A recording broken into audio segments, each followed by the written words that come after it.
All right. Thank you guys for tuning in to our Jacket Nation Sports pregame show for Week 9, the final regular season game happening tonight in the state of Missouri. I'm Alex Boyer, the owner of Jacket Nation Sports, and hope that you guys have had an awesome week. You probably don't need to be reminded of what's at stake tonight, but the number 4 ranked undefeated Lebanon Yellow Jackets travel to Phelps County to take on the Rolla Bulldogs with kickoff going down at 7 o'clock tonight at Lions Memorial Stadium. Before we get started, I want to take time to thank our pregame show sponsors, Heritage Bank of the Ozarks, Jonesy's Travel Center, Missouri Cooperage, Shadles Colonial Chapel, Results Advertising, and Mercy Hospital Lebanon. You'll see a slideshow of some of our other sponsors during the show. A big thanks to everyone who has subscribed to our YouTube channel or liked our videos. We are approaching 800 subscribers, so make sure if you haven't already, click that subscribe button and like the video, and it goes a long way for us. We'll start with our Week 8 Missouri Cooperage Player of the Week, sophomore kicker Rhett Rhodes. An underrated part of the success so far that Lebanon's having this fall. Been nails in the kicking department, and we'll play that interview for you guys and then be joined by Lebanon High School quarterbacks coach Zach Miller when we return. Joining me now on the Jacket Nation Sports pregame show is our Missouri Cooperage Week 8 Player of the Week, kicker Rhett Rhodes. Rhett, appreciate you taking the time to join us, man, and talk a little bit of football. Yeah, thanks for having me. How enjoyable has this year been for you?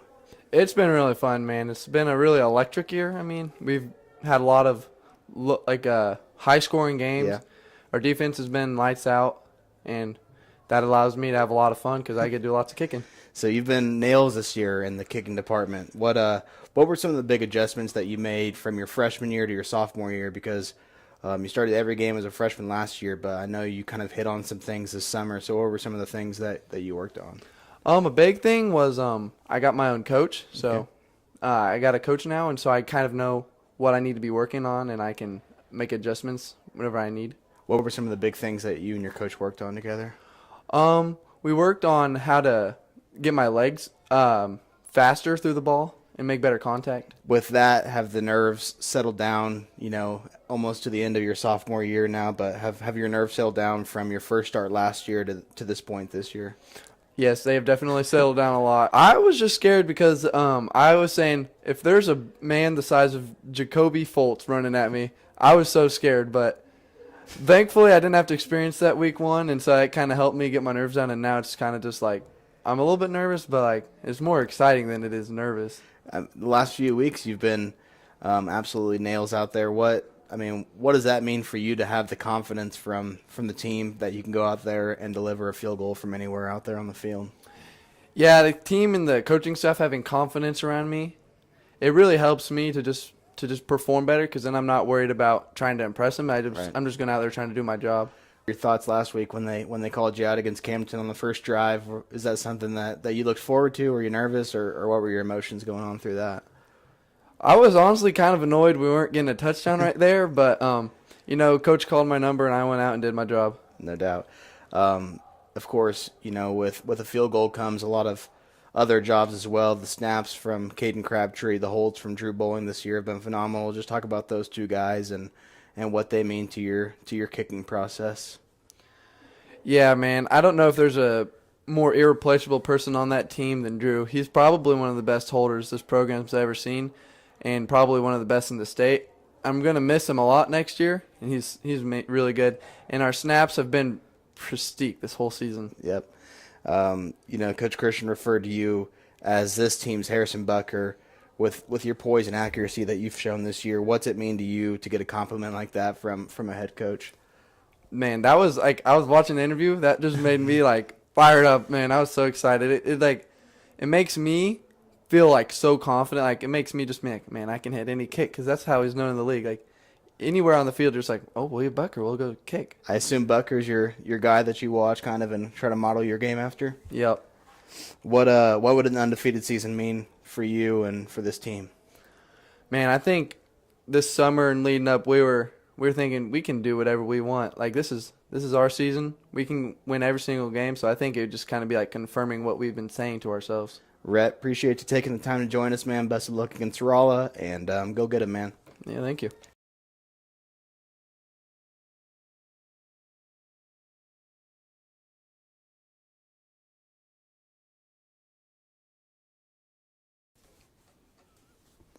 We are back on the Jack and Nation Sports pregame show brought to you by Heritage Bank of the Ozarks, Jonesy's Travel Center, Missouri Cooperage, Shadle's Colonial Chapel, Results Advertising, and Mercy Hospital Lebanon.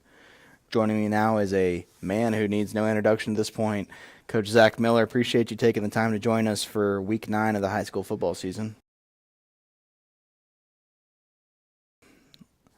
So, Coach, let's get into it. The Highway 5 rivalry sure lived up to its name last Friday night. I know you and I have talked about that there were plays left out on the field and more so points left on the field. But in all reality, it might be the best thing for your team to face some adversity at this point. So you know that they're capable of checking that box down the road. Yeah, for sure. I think that's only the second game, I think, that this year that we've had our guys on both sides of the ball out there in the fourth quarter. So attrition-wise, again, that's always important. And then, you know, the type of game that it was and what the score was. And, you know, I think actually we were down going in at one point in the fourth quarter, and that certainly hadn't been the case this year. So, you know, it showed a lot of competitive character by our guys, being able to overcome some adversity, some things that were in their control and some things that weren't. But you definitely, as every climb up the mountain, as we say, every week, the tests and the challenges get to be a little more difficult. So, you know, with playoffs around the corner, you know, tonight's game also, I mean, you never know what you'll run into. So to know that your team can execute in certain situations and be up or down doesn't really determine. They have the success to take care of business. And, you know, as you get into playoffs and deeper and the further you can make it, the better your teams are going to be. And inevitably, the games are going to be tight. So you got to be able to cope with that. We were talking a little bit about the play call from Gavin Smith to Cannon Roark, the touchdown pass, and you told me that sometimes you like to write down each play call and kind of the front that the defense is in, and you kind of have your own notepad in front of you. But you told me that Brian Summer had kind of flipped his headset up, so you didn't even know what the play call was. And, I mean, can you just kind of take fans through that story, because I kind of thought it was enjoyable to hear? Well, so we have wristbands, so despite what people think, I mean, we can throw it and we can play with tempo.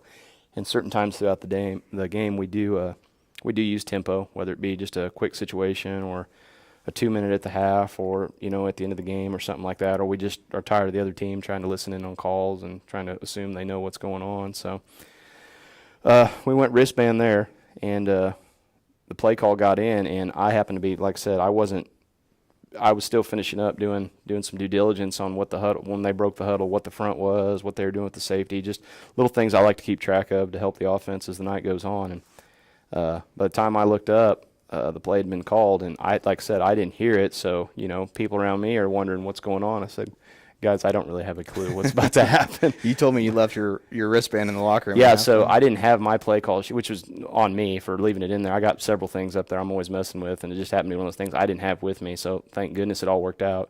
But yeah, I didn't have my play call sheet with me, so when we hit to the wristband, I didn't have it. So I really didn't have a clue. So when the ball was snapped, and I saw initially what was happening, I knew then what was happening. But it all worked out, and great play call by Coach. Moving over to the Camden side, offensive side of the ball, Cade Durnan, man, pretty impressive. You know, I thought that he extended plays and kept his eyes downfield to find open receivers, especially on third down. Kept drives alive and kept the chains moving. But sometimes you have to tip your cap to a guy who was making those types of plays last Friday. Yeah, you know, the big focus for us was obviously that you want to keep everything in front of you. So secondary-wise, I mean, we weren't trying to get too overly aggressive. I mean, we mixed up some things, but for the most part, it was rush 3, drop 8. So without getting into a whole lot of X's and O's, it was basically zone coverage. And what you're trying to do is spread the field with 8 guys, and, you know, make the windows and the patterns that they're running out of trips or doubles or even quads, be able to identify those patterns and make him throw into a window with no open receivers running down the field. So every avenue on the field is covered. To his credit, like you said, when he would get out of the pocket and scramble a little bit, still a difficult challenge trying to find a spot in that window, in that zone to throw the football, but he keeps his eyes up. So as he moves, the pocket moves, or he gets out of the pocket, then you have defensively, our kids are moving around as well. It's a scramble drill at that point, which we do rep in practice, where you're trying to look up work, where the initial pattern that they're running out of their alignment with their receivers, 1, 2, and 3, or 1 and 2, or all 4 of them, that's probably bust now too, because the initial pocket's collapsed, he's out, and now they're just kind of doing their own thing, and he's looking for an open spot. And so, like I said, to his credit, he keeps his eyes downfield, so when that small window does open, he can put the ball in there. Kid can sling it. I mean, like I said, I think last week before a game, I said anybody that thought there was going to be a drop-off at quarterback for them this year was sadly mistaken, and no one on our staff or our team thought that because, we knew what the kid was capable of. We'd seen the games from the rest of the year, and that's a good offense, and he's a heck of a quarterback. Luckily, you guys have number 36 on your team. I know going into that game that you knew that he was going to kind of be the focal point a little bit, but when you have a high school kid that can take 37 carries and just keep the ball consistently in his hands and get yards, it's a pretty special game to watch. Yeah, Jack's a special player. I mean, like I said a while back, very rarely at Class 5 level in this conference with, a team that's had success like us over a period of time, sustained it, do you have freshmen step in and play right away. And Jack's by, like week 3 or 4 of his freshman year was playing and hasn't looked back. And, like I said, he had 30-something snaps, close to 200 yards, and had some very, very critical tackles and a critical pick and even a sack. So he's doing it both ways. He's a special player, but he's a great football player. No one watches more film. He's very analytical. He's his own worst critic. There's always something he can do better. He takes coaching well. But when you've been around the game as long as he has, from a family like his, an athletic background, you know what you're getting when you get him for sure. Something that's been a little uncharacteristic of your team compared to years past is the amount of unsportsmanlike penalties that you guys have received these last few weeks. But, what have some of those teaching points been as a staff throughout the week to try and limit those? And because, they might not cost you yet, but down the road when you're playing these talented teams and come district time, every yard matters. Certainly. I think what it comes down to, and Coach C kind of talked to the guys about it this week in some of our pre-practice sessions, some of the talks we have, he just basically said it comes down to, is it about you or is it about us? If you're selfish enough to do it and cost your teammates, then you have to live with that, and you have to look yourself in the mirror and basically identify that you let the other 80 members of the team down because you wanted to run your mouth. Obviously, we don't condone it as a coaching staff, so there's. Yeah. But in the heat of the moment, kids are kids. But what we're hoping going forward is it's a teaching point, a learning lesson, and you think about the points that sometimes get taken off the board for an unsportsmanlike, or the play that gets extended for an unsportsmanlike, or just things that are negative and hurt your team overall. And as you said, some games it is not as big a reflection because of the score, but down the road, hopefully, if we're playing, still, then that could be a big deal for sure. Your team's got a chance to make history tonight with a win at Rolla to finish the regular season undefeated. What's been the mindset at practice this week, and talk a little bit about Rolla on both sides of the ball? I know that they're young, but they have a bright future ahead of them for sure, and with Derek Heflin leading the charge for them. So just talk a little bit about Rolla and what it would mean for you guys to finish this season undefeated. So, it's hard to believe we're in week 9 already. I mean, every week that goes by, and now here it is, the end of the regular season, and you think back to, as soon as school's over last year, then you're right into your summer workouts, your summer program, going to camp, and then the summer ends real quick, and then you're here. And, again, hard to believe, but no, Rolla has a lot of young kids playing for him right now, and I promise you, with a good coaching staff and a good program, and those kids really maturing and figuring out some Friday night level lessons this year, they'll be better for it going into next year and certainly the year after. So I wouldn't look at Rolla's year from a record standpoint and think, oh, this is the norm for them, because it's certainly not. And we certainly don't think that way right now because of we're playing them tonight and we know what they're capable of on both sides of the ball. They're physical up front. They like to run the football.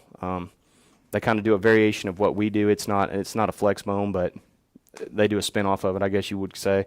So they like to run the football. Defensively, big up front on the D-line. So we'll have to keep our pad level down, get our feet moving, and get some movement up front, certainly, to have success. They're athletic on the back end. Again, a lot of youth all over the place, but the athletes are there for sure. So it's just one of those situations where, the young kids had to move up this year, whether they were ready or not, based on numbers and things like that. And, we had a year several years ago, we had kind of the same thing where we had some young guys playing, and as long as you can keep them healthy and mentally keep them in it, then it's going to bode well for them in the future to get this kind of experience for sure. As far as our mindset is, it's the next challenge. We're really working on sustaining success, and that being our mindset. Friday night's gone. It was gone the next morning. We had some success on that night, but come Monday, very first period of practice, that was the next challenge, and we've tried to hit it like that. I do feel like we've had a good week of practice. Mentally, I think our kids know what they got to go do tonight. Everybody's locked in. And people have asked me, well, what about 2 years ago? Does that play into it and this and that? I said that's two different teams. These are two new different teams, two different circumstance. So I think this team's dialed in, and mentally, Coach C's got them ready. I know the coaches, we've stayed on them this week. Little things, execute, take care of that, and everything else will take care of itself. And as always, you get two teams running the ball like you're going to get tonight. Generally that clock's going to be moving, so opportunities are not what they would be compared to if you had a team that was trying to really speed up tempo and get stops and get extra possessions. So obviously taking care of the football will be extremely important, as it is every week. But especially tonight, for sure, taking care of the football will be extremely important. Coach, thanks for taking the time to join us tonight. Best of luck against Rolla, and we'll try to catch up in a couple weeks after your bye week. Awesome. Appreciate it. Lebanon High School Lebanon High School quarterbacks coach Zach Miller taking time to join the program as always. Appreciate that. We'll go through some of the other LHS sports still going on, and then we'll have Trey Overstreet join us for the second half of the program. Lebanon Volleyball finished up their regular season with 19 wins and will face Nixa on Saturday at 5:30 p.m. at Waynesville in the Class 5 District 6 action with a 3-versus-6 matchup. Lebanon Softball lost to Republic in district play, while boys soccer fell to Fairgrove 2-1 on Monday and Bolivar 5-0 on Tuesday. They'll have regular season games against Marshfield and Camdenton to wrap it up before district action starts for them. Going over to boys swim at the Ozark Conference Championship swim meet, Benjamin Nelson posted a state consideration time in the 100 freestyle and just missed qualifying in the 50 free. Eli Havens posted personal bests in the 50 free and 100 butterfly, while Adam Keene improved his 200 free time by 10 seconds and 500 free time by 15 seconds. The 200 free relay of Nelson, Havens, Fisher, and Four posted a state consideration time.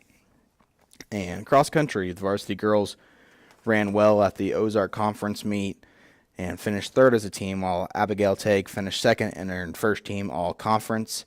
Peter Stunja was ninth in the varsity boys race and earned second team all-conference. The team competed at Piney Valley Golf Course at Fort Leonard Wood yesterday also. Now joining me on the show is Lebanon High School boys golf coach Trey Overstreet. Trey, appreciate you taking the time to hang out for a little bit and talk some Yellow Jacket football. Yeah, thanks for having me as always. We'll get straight to it. I mean, what were your thoughts leaving the stadium last Friday night, and what did you come away from that game thinking about, Lebanon bringing home or keeping the Highway 5 trophy at home? Yeah, anytime you get to keep it at home is a great thing, and what an atmosphere those guys get to play in. That the Highway 5 rivalry is a special thing, and man, it really is. It's hard to put into words just the emotions that go into it, and you try to avoid it as a staff with your team, letting them get sucked into it. But you also want them to understand and enjoy the experience that they get to be a part of, and let them feed into it a little bit and not let it get over the edge. And at times it does get over the edge, as we saw a few times with the guys. So just trying to rein that in, and I'm sure the staff this week has been harping on making good decisions. And like we heard Zach say, just not hurting the team and not taking it too, playing with emotion and playing with energy, but not taking it a step too far. You were on, was it 08, the team that ended the streak against Camden? Correct. Yes, sir. Yeah. Well, I mean, what was that night like for you? I mean, just take me through that a little bit. I don't want to age you here on the show, but I mean, going into that game, what were you guys feeling? Was that a game that you were confident in winning, or was it just one of those games that you guys hung around and then you're like, oh, well, we have a chance to win this game? Yeah, 08 was a funny year. We were, I think, a talented team offensively and a team that lacks some depth, especially the depth that Coach Christian and staff have built over the years. So towards the end of the year, a little banged up, but no, went into that game with a ton of confidence. Coach Christian, Coach Franks, great game plan. The defenses and offenses were completely different than they were now or are now. But yeah, going in a huge crowd. I mean, I remember the emotions that we saw this last Friday very, very well. Every single time we play purple, I feel the same thing. And you drive past JOD on the left there, heading to Mizzou on Saturday, and I don't think I've ever went to that place and not smiled. And yeah, you just what a night. We hadn't beat them in I think 13 years, and kind of getting the monkey off our back. 2 years prior to that, my sophomore year, Ryan Howerton and crew took them down to the line, a really good Campton football team that was definitely better than that Lebanon team, but they played them tough there in Camden.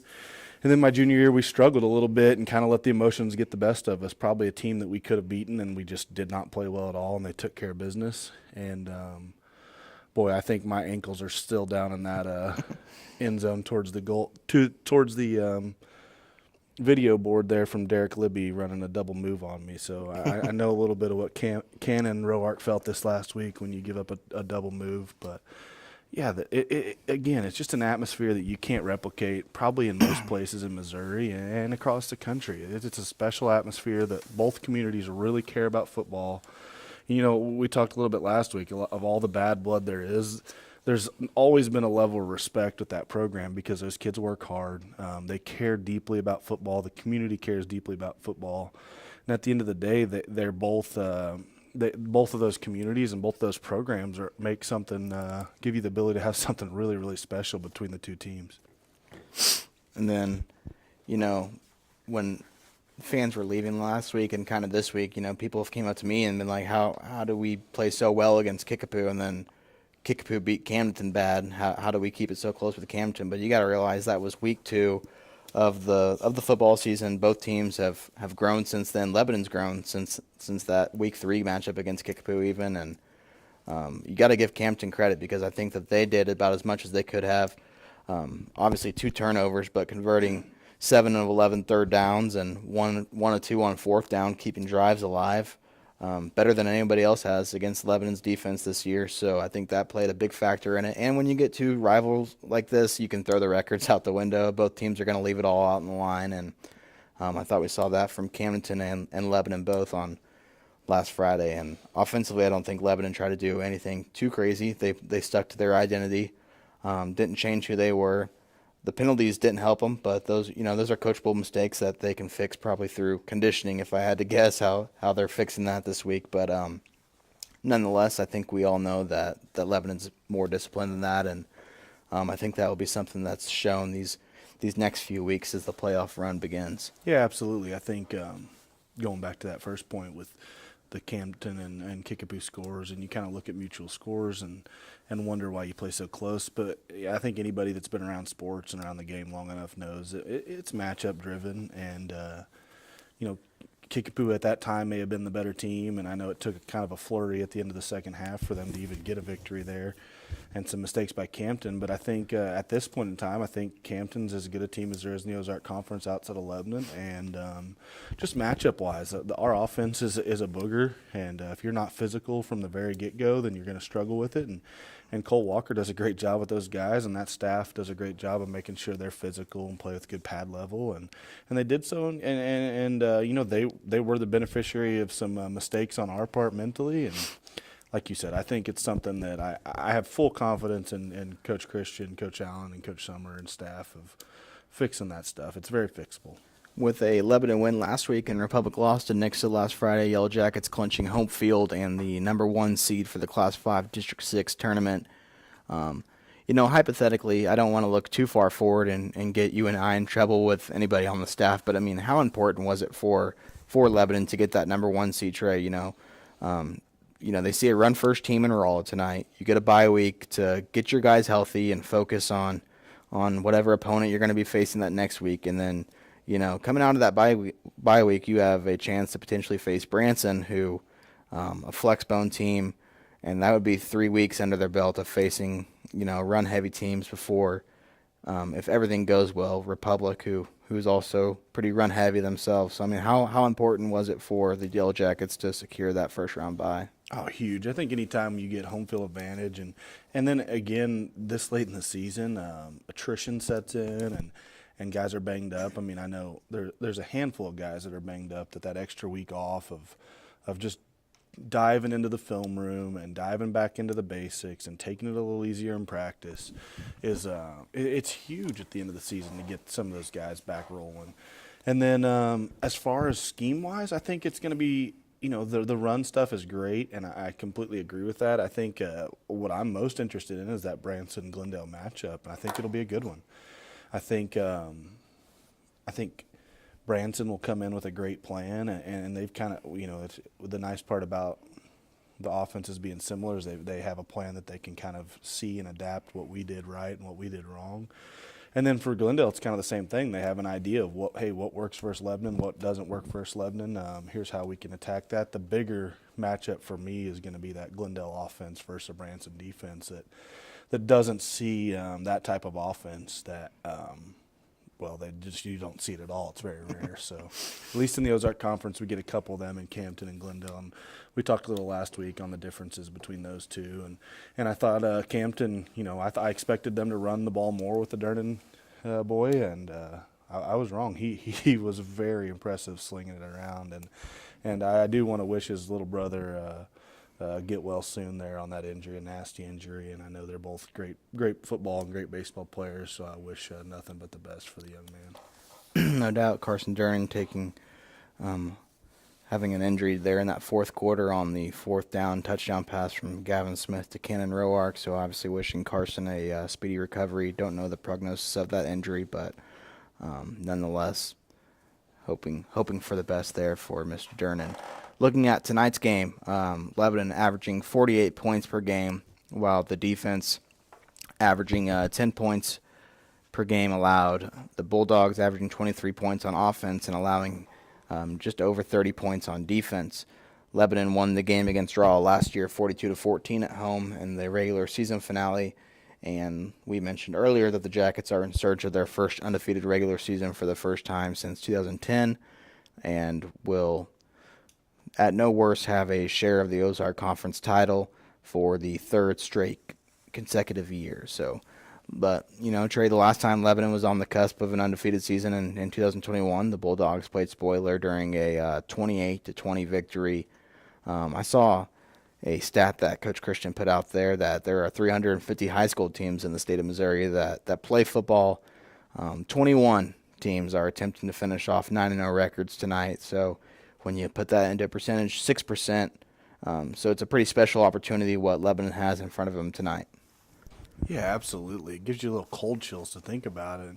And I know that senior class and those other leaders in the locker room, Jackson, so forth, they look forward to writing their name in the history books in Missouri football. It's a rare opportunity, especially in a bigger conference and in a strong conference that is, I think, underrated year in, year out, and a conference that puts athletes at the next level every single year. I think getting an opportunity to go 9-0, 10-0 like we have in the past is super, super special. And on paper, in my head, it sounds crazy that it's been that long since they've been undefeated for the full season. But it really speaks to how difficult it is to show up with high school kids, 15 to 18-year-olds, and for them to show up for 9 weeks in a row. So this group deserves it. They're very, very deserving of getting their name written down in Lebanon history, and they've done a lot for this program and are going to continue to do so with what I expect to be a deep run in the playoffs. We also talked about earlier Derek Heflin in his first year, the longtime Washington head coach, former Raw Bulldog alumni. He replaced longtime Lebanon defensive coordinator John Franks, who was the head coach for the Bulldogs for the last 7 years and had a 38-40 record there. I also want to touch on this. You were able to finish off your 7th grade football season last night with a victory at the JOD. I don't remember the score off the top of my head, but just talk about the way that your guys were able to finish off their regular season last night and the group that you were able to coach this year. Yeah. I'll touch first on that John Franks that story. That's a great, great man, and I don't know Coach Heflin at all, but what a job John did to kind of get that program back on the right track and leave it in better hands than he received it in. And growing up with Coach Christian and Coach Franks was a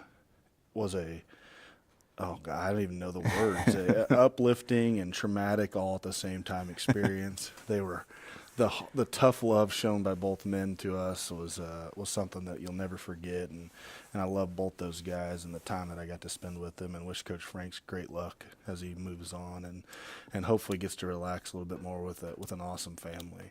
7th grade football last night, man, I love going.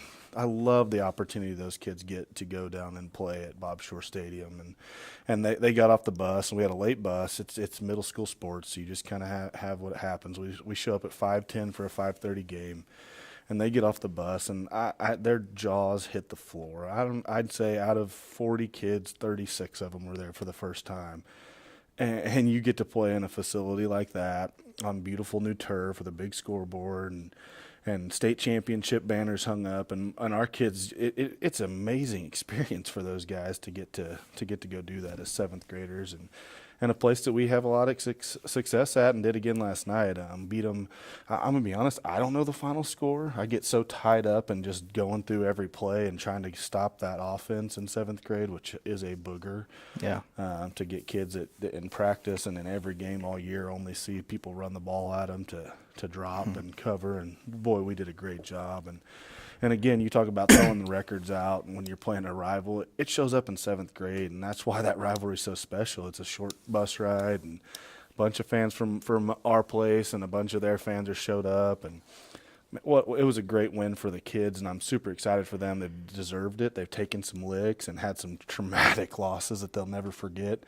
But they battled, and they really did buy into the process throughout the year. And it's a good group of kids that will buy into the weight room and continue to grow. And I have no doubt that they're going to win a lot of football games through their high school career. And then you've got the 8th grade that finished up an undefeated season. I don't remember. Coach Tucker would get on me because I do not remember how many undefeated seasons that is. In our middle school's history, but it's not a lot. Again, like we talked about, it's hard to get high school kids to show up for 9 weeks. It is pretty much impossible to get 8th grade, 7th and 8th grade kids to show up for 6 weeks in a row. And that 8th grade group's truly special. We've talked about them before, and we'll talk about them a lot in the future here. So congratulations to them, to Coach Tucker and staff, and really excited to see that group get out here on Friday nights.